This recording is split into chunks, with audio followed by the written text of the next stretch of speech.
بسم اللہ الرحمن الرحیم الحمد للہ رب العالمین والصلاة والسلام علی سید المرسلین محمد وعلی آلہ واصحابہ وزوجاتہ وذریاتہ ومن تبعہم بإحسان الی یوم الدین وبعد۔ ناظرین السلام علیکم ورحمۃ اللہ وبرکاتہ۔ باب لا تباشر المرأة المرأة فتنعتها لزوجها۔ ایک عورت دوسری عورت سے بے پردہ ہو کر نہ چمٹے تاکہ اس کا حال اپنے شوہر اور اپنے خاوند سے بیان کرے۔ حدیث نمبر 5240۔ عبداللہ بن مسعود روایت کہتے ہیں کہ نبی صلی اللہ علیہ وسلم نے فرمایا، کوئی عورت کسی عورت سے ملنے کے بعد اپنے شوہر سے اس کا حلیہ نہ بیان کرے گویا کہ وہ اسے دیکھ رہا ہے۔ حافظ ابن حجر کہتے ہیں کہ اسی طرح مرد کو غیر عورت کے ستر کی طرف اور عورت کو غیر مرد کے ستر کی طرف دیکھنا حرام ہے۔ اس حدیث سے یہ معلوم ہوا کہ مرد بھی دوسرے مرد سے بدن نہ لگائے مگر ضرورت سے، اور مصافحہ کے وقت ہاتھوں کو ملانا جائز ہے، اور اسی طرح معانقہ اور بوسہ دینا بھی منع ہے، مگر جو سفر سے آئے اس سے معانقہ درست ہے۔ اسی طرح باپ اپنے بچوں کو شفقت کی راہ سے بوسہ دے سکتا ہے۔ کسی صالح شخص کے ہاتھ کو ازراہ محبت بوسہ دے سکتے ہیں، جیسے صحابہ کرام نبی اکرم کے ساتھ کیا کرتے تھے، لیکن دنیا دار امیر کے ہاتھ کو اس کی مالداری کی وجہ سے بوسہ دینا ناجائز ہے۔ آج کل کے نام نہاد پیر و مشائخ جو اپنے ہاتھوں پیروں کو بوسہ دلاتے ہیں، یہ قطعاً ناجائز ہے۔ حدیث نمبر 5241۔ شقیق روایت کہتے ہیں کہ میں نے عبداللہ بن مسعود سے سنا، انہوں نے بیان کیا کہ نبی صلی اللہ علیہ وسلم نے فرمایا، کوئی عورت کسی عورت سے مل کر اپنے شوہر سے اس کا حلیہ نہ بیان کرے گویا کہ وہ اسے دیکھ رہا ہے۔ اس نہی میں حکمت یہ ہے کہ ڈر ہے کہ کہیں خاوند اس عورت کا حلیہ سن کر اس پر فیدا ہو کر اپنی عورت کو طلاق نہ دے دے یا اس کے فتنہ میں مبتلا نہ ہو جائے۔ نیز یہ بھی ضروری ہے کہ مرد دوسرے کے اعضائے مخصوصہ نہ دیکھے کہ یہ بھی موجب لعنت ہے۔ آج کے مغرب زدہ لوگ عام گزرگاہوں پر کھڑے ہو کر پیشاب کرتے اور اپنی بے حیائی کے کھلے عام مظاہرہ کرتے ہیں۔ ایسے مسلمانوں کو اللہ سے ڈرنا چاہیے۔ باب قول الرجل لأطوفن اللیلۃ علی نسائہ۔ کسی مرد کا یہ کہنا کہ آج کی رات میں اپنی بیویوں کے پاس جاؤں گا۔ امام بخاری رحمہ اللہ یہ باب اس لیے لائے ہیں کہ اگر کوئی مرد اپنی بیویوں کی باری اس طرح شروع کرے تو درست ہے، لیکن باری مقرر ہو جانے کے بعد پھر ایسا کرنا درست نہیں۔ حدیث نمبر 5242۔ ابو ہریرہ رضی اللہ عنہ روایت کرتے ہیں کہ سلیمان بن داؤد نے کہا، آج رات میں اپنی بیویوں کے پاس جاؤں گا، اور اس قربت کے نتیجہ میں ہر عورت ایک لڑکا پیدا کرے گی تو 100 لڑکے ایسے پیدا ہوں گے جو اللہ کے راستے میں جہاد کریں گے۔ فرشتے نے ان سے کہا کہ انشاءاللہ کہہ لو، لیکن انہوں نے نہیں کہا اور بھول گئے۔ چنانچہ آپ تمام بیویوں کے پاس گئے، لیکن ایک کے سوا کسی کے یہاں بچہ پیدا نہیں ہوا، اور اس ایک کے یہاں بھی آدھا بچہ پیدا ہوا۔ نبی اکرم نے فرمایا، اگر وہ انشاءاللہ کہہ لیتے تو ان کی مراد بر آتی اور ان کی خواہش پوری ہونے کی زیادہ امید ہوتی۔ متفق علیہ۔ حدیث نمبر 5243 اور اس کا باب ہے باب لا یترک اہلہ لیلا اذا اطال الغیبۃ مخافۃ ان یخونہم او یلتمس اثراتہم۔ آدمی سفر سے رات کے وقت اپنے گھر نہ آئے، یعنی لمبے سفر کے بعد ایسا نہ ہو کہ اپنے گھر والوں پر تہمت لگانے کا موقع پیدا ہو یا ان کے عیب نکالنے کا۔ محارب بن دثار کہتے ہیں کہ میں حضرت جابر بن عبداللہ سے سنا، انہوں نے بیان کیا کہ رسول اللہ صلی اللہ علیہ وسلم کسی شخص سے رات کے وقت اپنے گھر سفر سے اچانک آنے پر ناپسندیدگی کا اظہار کرتے تھے۔ آپ یہ پسند نہیں کرتے تھے کہ کوئی آدمی اچانک رات میں آ جائے۔ حدیث نمبر 5244 عامر شابی روایت کرتے ہیں حضرت جابر بن عبداللہ انصاری سے کہ رسول صلی اللہ علیہ وسلم نے فرمایا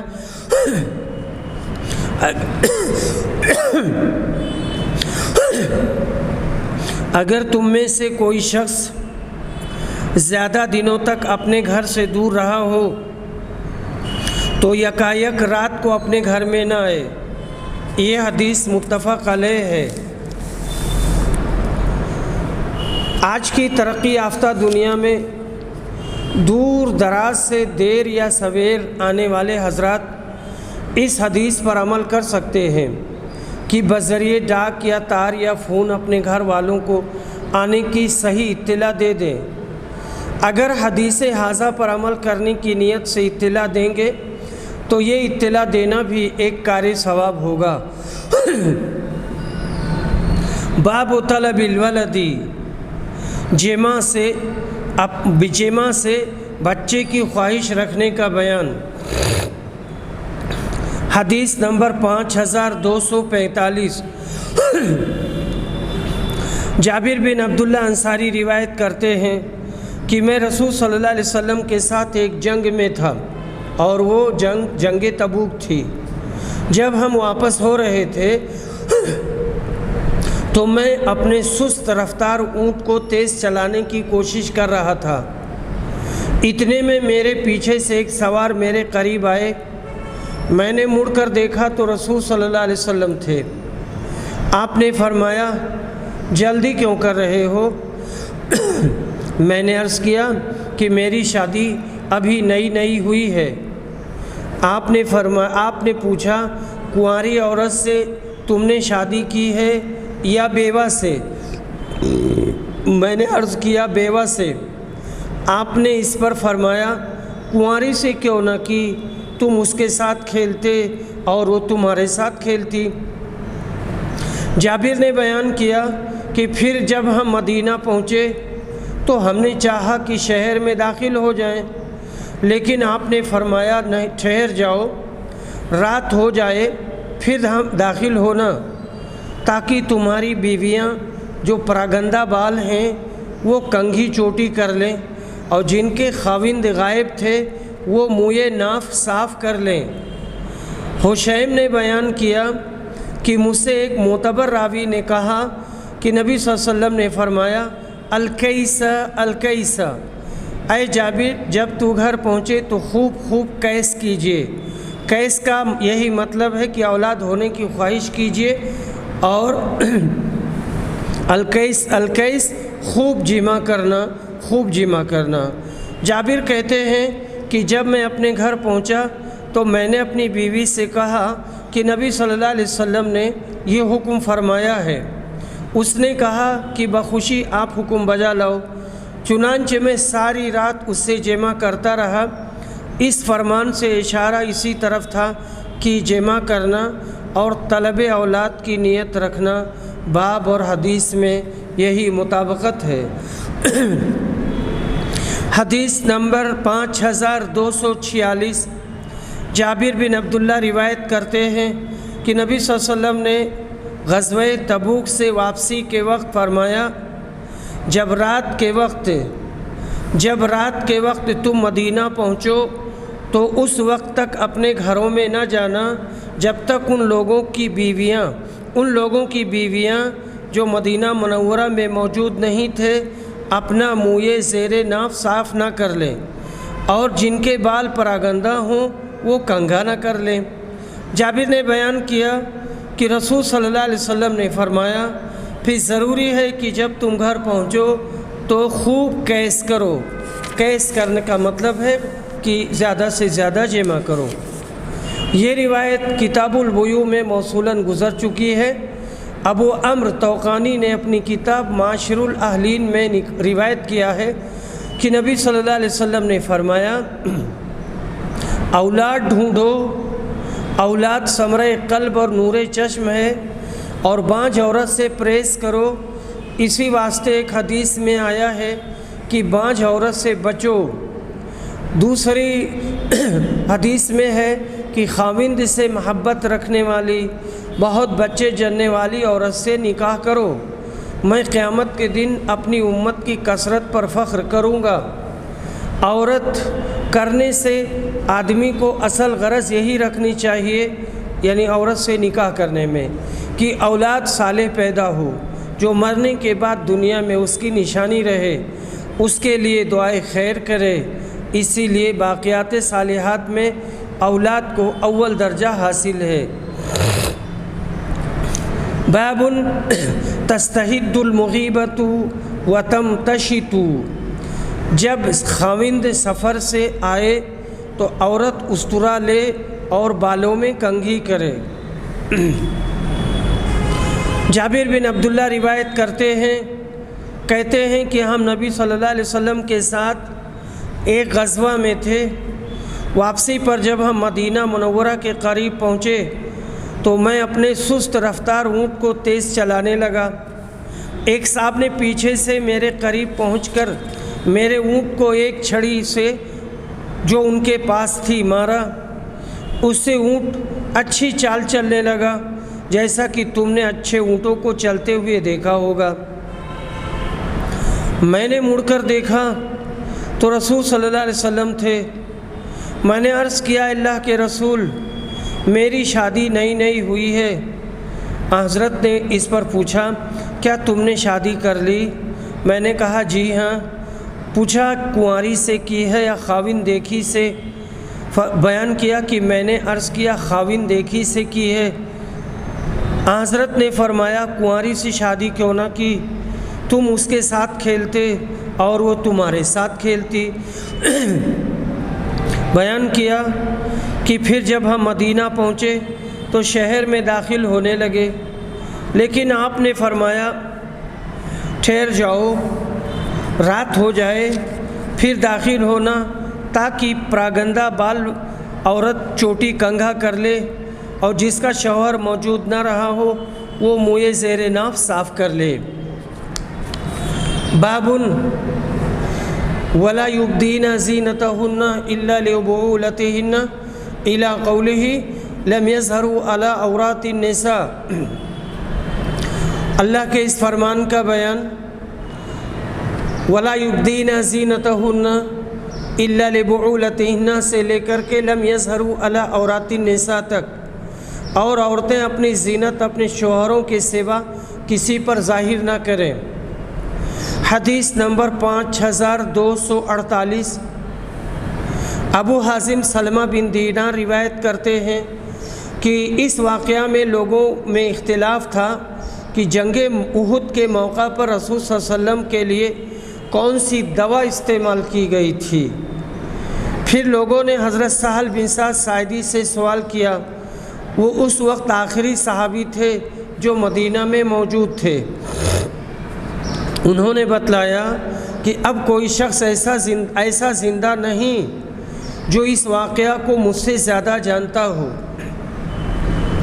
فاطمہ رضی اللہ عنہا حضور اکرم کے چہرے مبارک سے خون دھو رہی تھیں، اور حضرت علی اپنی ڈھال میں پانی بھر کر لا رہے تھے۔ جب خون بند نہ ہوا تو ایک بوریا جلا کر آپ کے زخم میں بھر دیا گیا۔ اس حدیث سے اس آیت میں پہلے اللہ پاک نے یوں فرمایا وَلَا يُبْدِينَ زِينَتَهُنَّ إِلَّا مَا ظَهَرَ مِنْهَا، جس زینت کے کھولنے کی ضرورت ہے، مثلا آنکھیں، ہتھیلیاں، وہ تو سب کھول سکتی ہیں، مگر باقی زینت جیسے گلا، سر، سینہ، پیڈلی وغیرہ یہ غیر مردوں کے سامنے نہ کھولیں، مگر اپنے خاوندوں کے سامنے یا باپ یا سسر کے سامنے آخر تک، یعنی ان کے سامنے کھول سکتی ہیں۔ امام بخاری حضرت فاطمہ کی حدیث اس باب میں لائے، اس کی مطابقت باب سے یہ ہے کہ حضرت فاطمہ نے اپنے والد نبی کریم صلی اللہ علیہ وسلم کا زخم دھویا تو اس میں زینت کے کھولنے کی ضرورت ہوئی ہوگی۔ معلوم ہوا کہ باپ کے سامنے عورت اپنی زینت کھول سکتی ہے، اسی سے باپ کا مطلب نکلتا ہے۔ بابن والذین لم یبلغوا الحلم، اللہ کے اس فرمان کا بیان، اور وہ بچے جو ابھی سن بلوغ کو نہیں پہنچے ہیں ان کا کیا حکم ہے، یعنی جو بچے جوان نہیں ہوئے ہیں ان کے سامنے بھی اللہ تعالیٰ نے عورتوں کو اپنی زینت کھولنے کی اجازت دی ہے۔ حدیث کی مطابقت باب سے ظاہر ہے کہ حضرت ابن عباس نے عورتوں کے کان وغیرہ دیکھے جبکہ وہ کم سن بچے تھے۔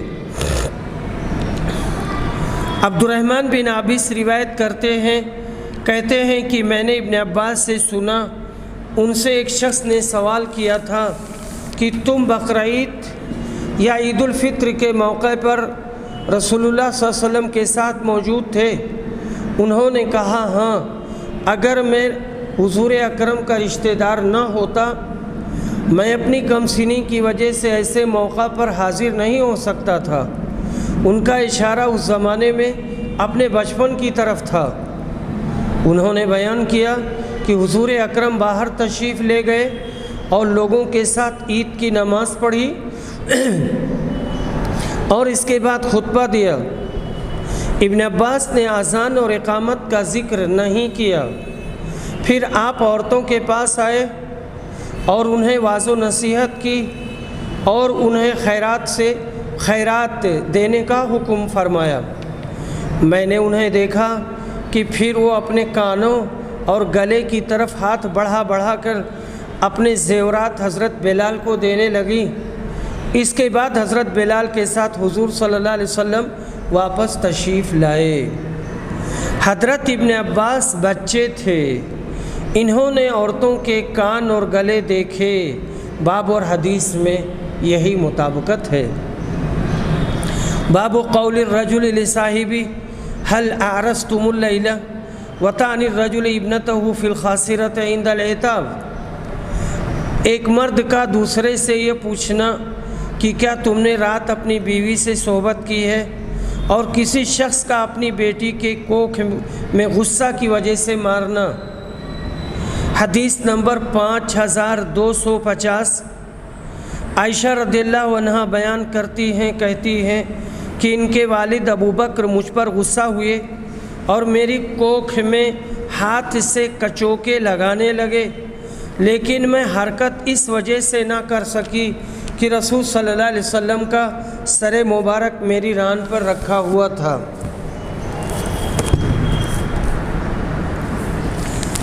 یہاں تک تو کتاب نکاح کے مباحث تھے۔ اس کے بعد میں جو ہماری نئی کتاب شروع ہوتی ہے وہ ہے کتاب الطلاق۔ بسم اللہ الرحمن الرحیم۔ کتاب الطلاق، طلاق کے مسائل کا بیان۔ طلاق کے معنی ہوتے ہیں حل الوثاق، یعنی رسی کے بندھن کو کھول دینا، یہ اطلاق سے مشتق ہے۔ اطلاق کے معنی وہی ارسال اور ترک کے ہیں، چھوڑ دینا۔ کہا جاتا ہے فلان طلق الید بالخیر، فلان طلق الید بالخیر اے کثیر البذل، فلاں آدمی بہت زیادہ خراج ہے، بہت خرچ کرتا ہے۔ اور شرعاً کہتے ہیں حل عقدۃ التزویج فقط، یعنی جو شادی کا بندھن ہے اس کو کھول دینا اور اس کو توڑ دینا۔ طلاق اس پابندی کو اٹھا دینا جو نکاح کی وجہ سے شوہر اور بیوی پر عائد ہوتی ہے۔ اس کے بعد میں یہاں ایک چھوٹی سی بحث ہے حافظ ابن حجر کے ہاں، ثم الطلاق قد یکون حراما او مکروہا او واجبا او مندوبا او جائزا۔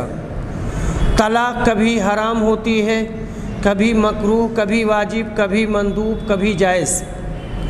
اما الاول ففیما اذا کان بدعیا، طلاق حرام طلاق وہ ہے جو طلاق بدعی ہو۔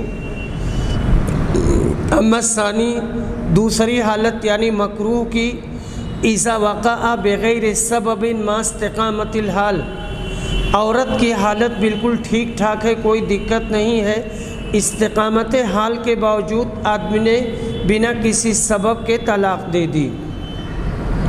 تیسری صورت واجب کی، الشقاق یعنی دونوں کا جھگڑا کرنا اور اختلاف کرنا، اذا رأى ذلك الحکمان، اور قرآن میں اس کی تفصیل آئی ہے، حکمان حکم من اہلہ و حکم من اہلہا، ایک حکم ان کی طرف سے، ان کے ایک حکم ان کی طرف سے، وہ لوگ جو فیصلہ کریں اس کو مان لیں گے۔ تو شقاق کی شکل میں اگر وہ فیصلہ کرتے ہیں کہ دونوں کی جدائی کروا دی جائے تو ان کو الگ کر دینا چاہیے۔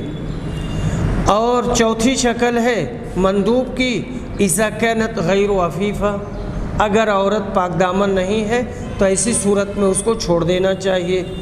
پانچویں شکل اذا کان لا یریدها، اگر آدمی بیوی کو چاہتا نہیں ہے اور اس سے اس کی طبیعت خوش نہیں ہے تو ایسی صورت میں وہ اس کو طلاق دے دے، اس میں کوئی حرج کی بات نہیں ہے۔ اس کے بعد میں ہماری جو بحث شروع ہوتی ہے وہ یہ ہے کہ کتاب الطلاق، طلاق کے مسائل کا بیان۔ باب وقول اللہ تعالی، اللہ تبارک و تعالیٰ کے اس فرمان کا بیان، یا ایہا النبی اذا طلقتم النساء فطلقوہن لعدتہن واحصوا العدہ، اے نبی تم اور تمہاری امت کے لوگ جب عورتوں کو طلاق دینے لگو تو ایسے وقت طلاق دو کہ ان کی عدت اسی وقت شروع ہو جائے، اور عدت کا شمار کرتے رہو پورے 3 طہر یا 3 حیض۔ اور سنت کے مطابق طلاق یہی ہے کہ حالت طہر میں عورت کو طلاق دے اور اس طہر میں عورت سے ہم بستری نہ کی ہو، اور اس پر 2 گواہ مقرر کرے۔ لفظ احصینہ کے معنی ہم نے اسے یاد کیا اور شمار کرتے رہے۔ لغت میں طلاق کے معنی بند کھول دینا اور چھوڑ دینا ہے، اور اصطلاح شرع میں کہتے ہیں اس پابندی کو اٹھا دینا جو نکاح کی وجہ سے شوہر پر عائد ہوئی تھی۔ حافظ نے کہا کبھی طلاق حرام ہوتی ہے، جیسے خلاف سنت طلاق دی جائے حالت حیض میں، یا 3 طلاق ایک ہی مرتبہ دے دے، یا اس طہر میں جس میں وہ عورت سے جسمانی تعلق قائم کر چکا ہے اور وطی کر چکا ہے۔ کبھی مکروہ جب بلا سبب محض شہوت رانی اور نئی عورت کی حویث میں ہو۔ کبھی واجب ہوتی ہے طلاق جب شوہر اور زوجہ میں مخالفت ہو اور کسی طرح میل نہ ہو سکے، اور دونوں طرف کے پنچ طلاق ہی ہو جانی مناسب سمجھیں۔ کبھی طلاق مستحب ہوتی ہے جب عورت نیک چلن نہ ہو۔ کبھی جائز، مگر علماء نے کہا ہے کہ جائز کسی صورت میں نہیں ہے مگر اس وقت جب نفس اس عورت کی طرف خواہش نہ کرے اور اس کا خرچ اٹھانا بے فائدہ پسند کرے۔ میں کہتا ہوں اس سے مراد مولانا وحید الزماں اس صورت میں بھی طلاق مکروہ ہوگی۔ خاوند کو لازم ہے کہ جب اس نے ایک عفیفہ پاک دامن عورت سے جمع کیا تو اب اس کو نباہ ہے، اور اگر صرف یہ امر کہ اس عورت کو دل نہیں چاہتا طلاق کے جواز کی علت قرار دی جائے، تو پھر عورت کو بھی طلاق کا اختیار ہونا چاہیے جب وہ خاوند کو پسند نہ کرے۔ حالانکہ ہماری شریعت میں عورت کو طلاق کا اختیار بالکل نہیں دیا گیا۔ ہاں، خلا کی صورت ہے جس میں عورت اپنے آپ کو مرد سے جدا کر سکتی ہے، جس کے لیے شریعت نے کچھ ضوابط رکھے ہیں جن کو اپنے مقام پر بیان کیا جائے گا۔ نکاح کے بعد اگر زوجین میں اللہ نہ کرے عدم موافقت پیدا ہو جائے تو اس صورت میں حتی الامکان صلح صفائی کرائی جائے۔ جب کوئی بھی راستہ نہ بن سکے تو طلاق دی جائے۔ ایک روایت میں ہے کہ ابغض الحلال عند اللہ الطلاق، حلال ہونے کے باوجود طلاق عند اللہ بہت ہی بری چیز ہے، لیکن یہ روایت صحیح نہیں ہے۔ یہ حکم مولانا نے یہاں پر کوئی حکم نہیں لگایا ہے، لیکن یہ روایت صحیح نہیں ہے۔ مگر صد افسوس کہ آج بھی بیشتر مسلمانوں میں یہ بیماری حد سے آگے گزری ہوئی ہے، اور کتنے ہی طلاق سے متعلق مقدمات غیر مسلم عدالتوں میں دائر ہوتے رہتے ہیں۔ ایک مجلس کی 3 طلاقوں کے عند الاحناف وقوع ہونے تو اس قدر بیڑا غرق کیا ہے کہ کتنی نوجوان لڑکیاں زندگی سے تنگ آ چکی ہیں، کتنی غیر مذہب میں داخلہ لے کر خلاصی حاصل کرتی ہیں، مگر علماء احناف ہیں الا ماشاء اللہ جو ٹس سے مس نہیں ہوتے اور برابر وہی دقیانوسی فتویٰ صادر کرتے رہتے ہیں۔ پھر حلالہ کا راستہ اس قدر مکروہ اختیار کیا ہوا ہے کہ جس کے تصور سے بھی غیرت انسانی کو شرم آتی ہے۔ اس بارے میں مفصل مقالہ آگے آ رہا ہے جو غور سے مطالعہ کے قابل ہے، جس کے لیے میں اپنے عزیز بھائی مولانا عبدالصمد رحمانی خطیب دہلی کا ممنون ہوں، جزا اللہ احسن الجزا۔ یہ بے حد خوشی کی بات ہے کہ آج بہت سے اسلامی ممالک نے ایک مجلس کی طلاق ثلاثہ کو قانونی طور پر ایک ہی تسلیم کیا ہے۔ حدیث نمبر 5251 عبداللہ بن عمر روایت کرتے ہیں کہ انہوں نے اپنی بیوی کو رسول اللہ صلی اللہ علیہ وسلم کے زمانہ میں حالت حیض میں طلاق دے دیا۔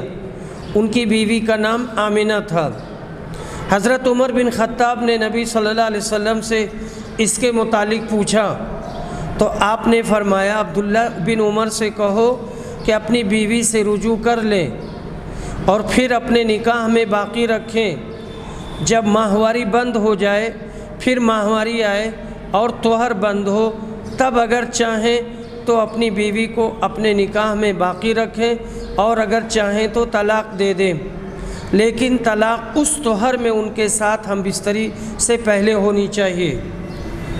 یہی طہر کی وہ مدت ہے جس میں اللہ تعالیٰ نے عورتوں کو طلاق دینے کا حکم دیا ہے، متفق علیہ۔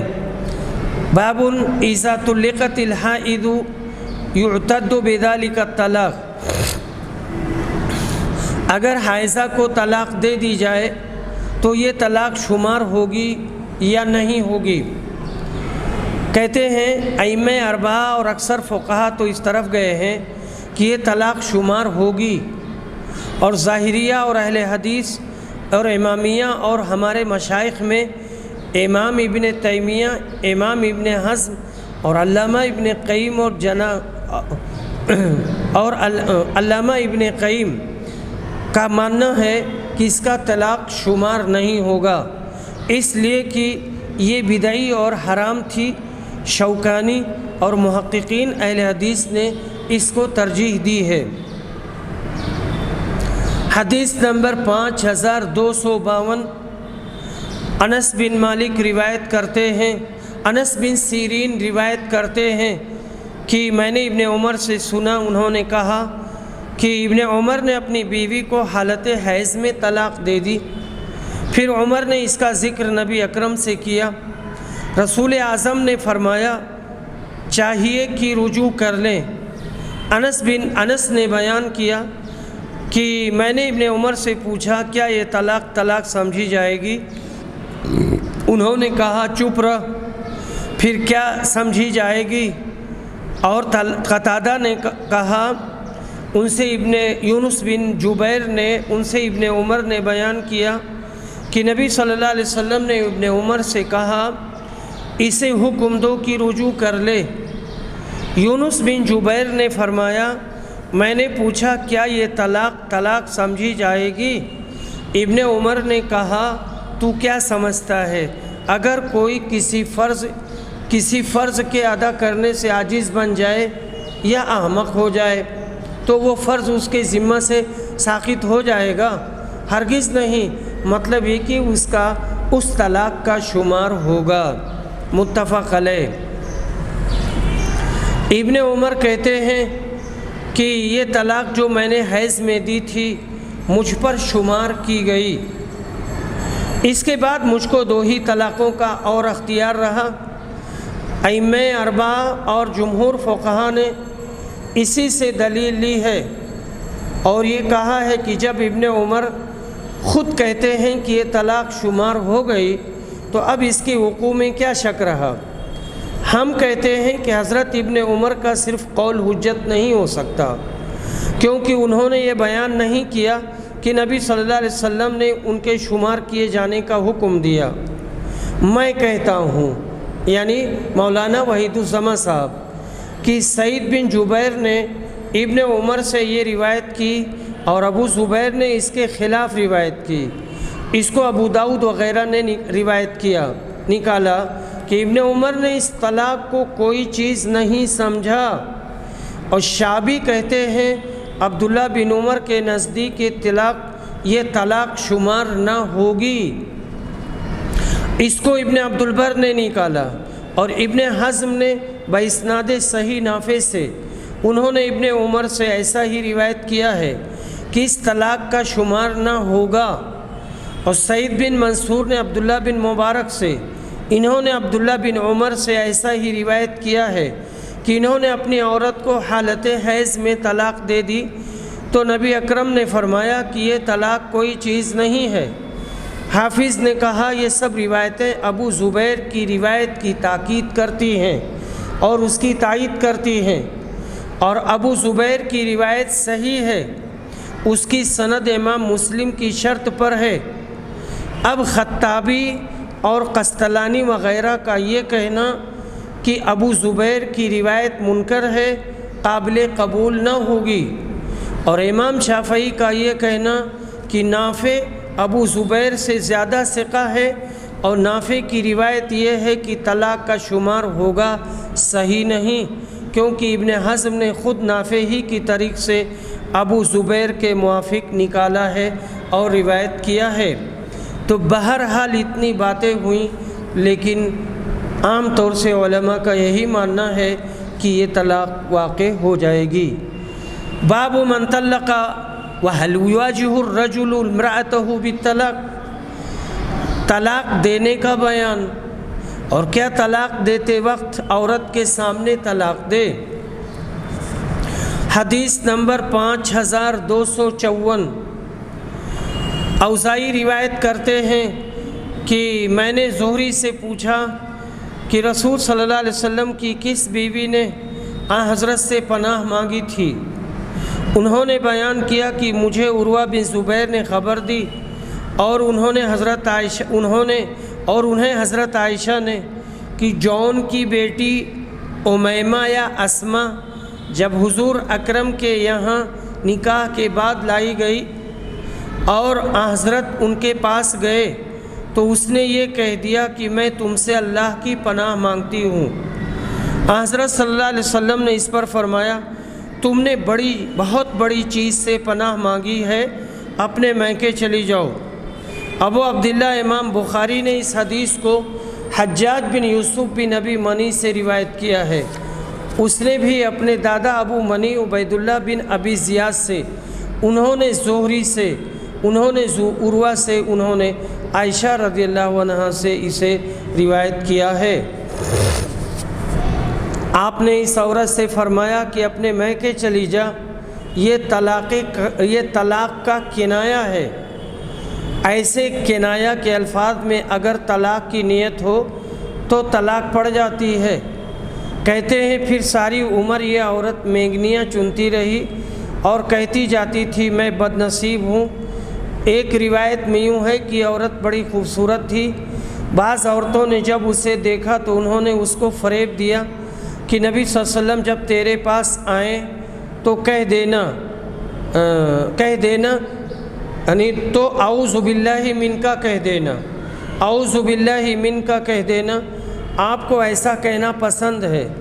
وہ بھولی بھالی عورت اس چکمہ میں آ گئی۔ جب نبی صلی اللہ علیہ وسلم نے اس سے صحبت کرنی چاہی تو وہ یہی کہہ بیٹھی، آپ نے اس کو طلاق دے دی۔ امام بخاری نے اس سے یہ نکالا کہ عورت کے منہ در منہ اسے طلاق دینے میں کوئی قباحت نہیں ہے۔ میں کہتا ہوں، یعنی میں سے مراد مولانا وحید الزماں صاحب، کہ یہ ایک خاص واقعہ ہے۔ اول تو اس عورت کا کوئی حق صحبت آپ پر نہ تھا، دوسرے خود اس نے شرارت کی۔ بھلا یہ کیا بات تھی کہ خاوند جو بیوی کا سب سے پیارا ہوتا ہے اس سے اللہ کی پناہ مانگنے لگی، اس لیے آپ نے اس کے منہ در منہ طلاق دے دی۔ یہ کچھ بھی مروت کے خلاف نہ تھا۔ بعض لوگوں نے یہ بھی نقل کیا ہے کہ وہ عورت زندگی بھر نادم رہی اور کہتی رہی کہ میں بڑی بدبخت ہوں۔ یہ بھی مروی ہے کہ مرنے سے پہلے فاتر العقل ہو گئی تھی اور ہوش و حواس کھو دیا تھا۔ حدیث نمبر 5255۔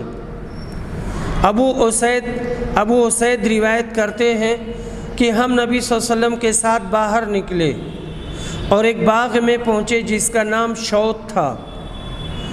جب ہم وہاں جا کر باغوں کے درمیان پہنچے تو بیٹھ گئے۔ نبی اکرم نے فرمایا تم لوگ یہیں بیٹھو۔ پھر آپ باغ میں گئے، جونیاں لائی جا چکی تھی اور انہیں کھجور کے گھر میں اتارا۔ اس کا نام امیمہ بنت نعمان بن شراحیل تھا۔ ان کے ساتھ ایک دایا بھی ان کی دیکھ بھال کے لیے تھی۔ جب نبی صلی اللہ علیہ وسلم ان کے پاس گئے تو فرمایا آپ اپنے آپ کو میرے حوالے کر دیں۔ اس نے کہا کیا کوئی شہزادی کسی عام آدمی کے لیے اپنے آپ کو حوالے کر سکتی ہے؟ بیان کیا کہ اس پر نبی صلی اللہ علیہ وسلم نے اپنا شفقت کا ہاتھ اس کی طرف بڑھا کر اس کے سر پر رکھا تو اس نے کہا کہ میں تم سے اللہ کی پناہ مانگتی ہوں۔ حضرت نے فرمایا تم نے اسی سے پناہ مانگی جس سے پناہ مانگی جاتی ہے۔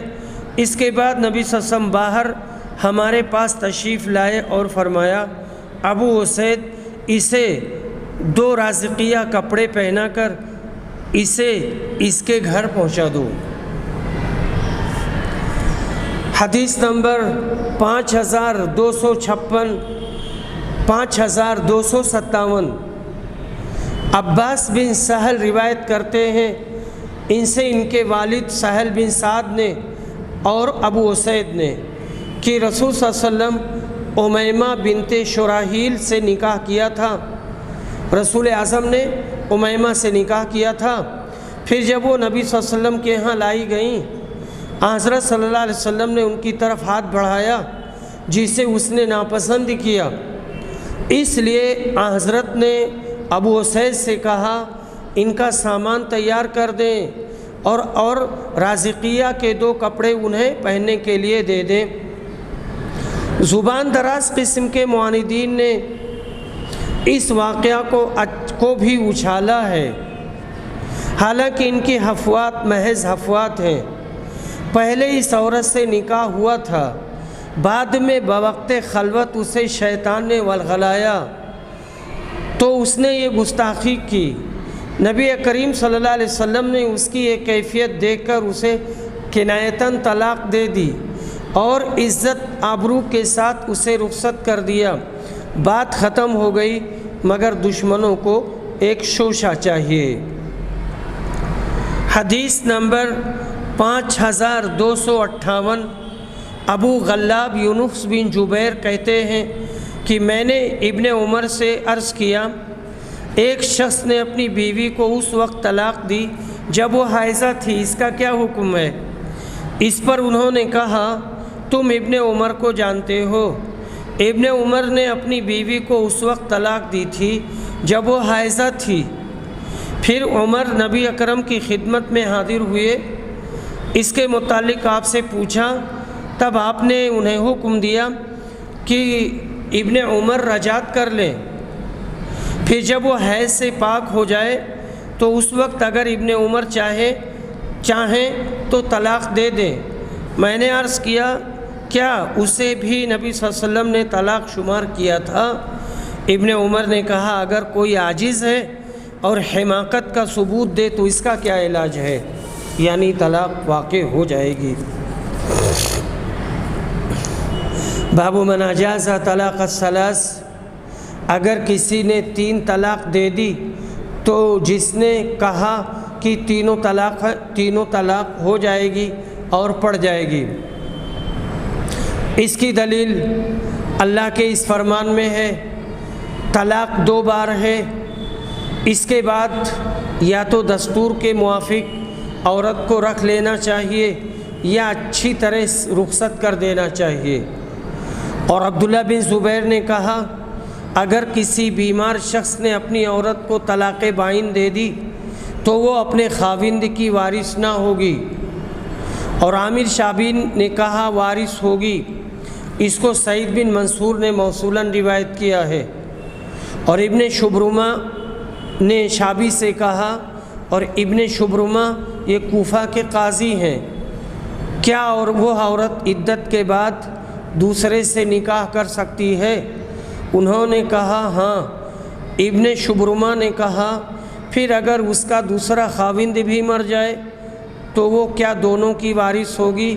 اس پر شابی نے اپنے فتوے سے رجوع کر لیا۔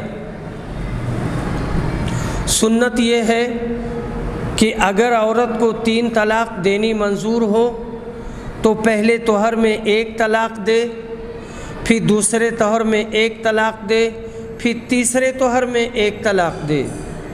اب رجعت نہیں ہو سکتی اور وہ عورت بائنہ ہو گئی، اور یہ خاوند اس عورت سے پھر نکاح نہیں کر سکتا جب تک وہ عورت دوسرے خاوند سے نکاح کر کے اس کے گھر نہ رہ لے، اور پھر وہ دوسرا خاوند اسے اپنی مرضی سے طلاق نہ دے دے، اور وہ عورت طلاق کی عدت نہ گزار لے۔ اور بہتر یہ ہے کہ ایک ہی طلاق پر اکتفا کرے، عدت گزر جانے کے بعد وہ عورت بائنہ ہو جائے گی۔ اب اگر کسی نے اپنی عورت کو ایک ہی مرتبہ میں 3 طلاق دے دی یا ایک ہی طہر میں بدفعات ایک کر کے 3 طلاق دے دی تو اس میں علماء کا اختلاف ہے۔ جمہور علماء و ائمہ 4 کا تو یہ قول ہے کہ 3 طلاق پڑ جائیں گی، لیکن ایسا کرنے والا ایک بدعت و حرام کا مرتکب ہوگا۔ اور امام ابن حزم اور ایک جماعت اہل حدیث اور اہل بیت کا یہ قول ہے کہ 1 طلاق بھی نہیں پڑے گی۔ اور اکثر اہل حدیث اور ابن عباس، محمد بن اسحاق، عطا اور اکرمہ کا قول ہے کہ طلاق رجعی پڑے گی، خواہ عورت مدخولہ ہو یا غیر مدخولہ ہو، اور اسی کو اختیار ہے ہمارے مشائخ اور ہمارے اماموں نے، اور اسی کو اختیار کیا ہے ہمارے مشائخ اور اماموں نے، جیسے شیخ الاسلام ابن تیمیہ، شیخ الاسلام علامہ ابن قیم جوزیہ اور علامہ شوکانی اور محمد بن ابراہیم وزیر وغیرہ۔ شوکانی نے کہا یہی قول سب سے زیادہ صحیح ہے، اور اس باب میں ایک صریح حدیث ہے ابن عباس کی کہ رکانہ نے اپنی عورت کو ایک مجلس میں 3 طلاق دے دی۔ نبی اکرم نے فرمایا کہ 1 طلاق پڑی ہے، اس سے رجوع کر لے، اور حضرت عمر نے اپنی خلافت میں گو اس کے خلاف فتویٰ دیا اور 3 طلاقوں کو قائم رکھا، مگر حدیث کے خلاف ہم کو نہ حضرت عمر کی اتباع ضروری ہے نہ کسی اور کی۔ اور خود امام مسلم حضرت ابن عباس سے روایت کرتے ہیں کہ 3 طلاق ایک بار دینا ایک ہی طلاق تھا نبی صلی اللہ علیہ وسلم کے بعد، اور ابو بکر و عمر کی خلافت میں بھی 2 برس تک، یعنی ایک مجلس کی 3 طلاق ایک ہی مانی جاتی تھی۔ پھر حضرت عمر نے لوگوں کو ان کی جلد بازی کی سزا دینے کے لیے یہ حکم دیا کہ 3 طلاقیں پڑ جائیں گی۔